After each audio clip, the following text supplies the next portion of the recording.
মা তোমার যে তরকারিটা একটু নুন নিতে ভুলে গেছে বুঝলে। দেখবো তোর বউ আসুক, বউ এসে কি ভালো মন্দ রেজে খাওয়ায় আমিও দেখবো।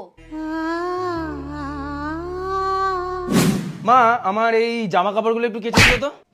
হুকুম কর, হুকুম করে যা, দেখবো তোর বউ আসলে কত তোকে জামা কাপড় কেচে পড়ায়। আচ্ছা মা, তুমি বাবার সাথে সবসময় এত ঝগড়া কেন করো বলো তো?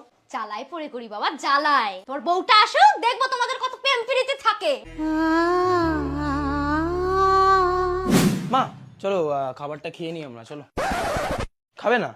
ঠিক আছে আমি তাহলে গিয়ে খেয়ে নিচ্ছি, তুমি এসো পরে। বাহ বাবু বাহ, একবার বলে হয়ে গেল, বল তোর হয়ে গেল তো? বউ আসবে যখন কোলে বসিয়ে গেলাস, দেখবো তখন আমি। আরে সবসময় তুমি এরকম বউ এলে কেন করো? তর্ক করলি, তর্ক করলি তো, মুখোমুখি তর্ক করলি তো, এখন তর্ক করছিস বাবু, বড় হয়ে গেছিস। কি গো তর্ক করছে মুখোমুখি তোমার ছেলে? তর্ক করলি তো? তোর বউ আসুক, দেখবো তোর বউকেও বলবো যে তুই তর্ক করতি।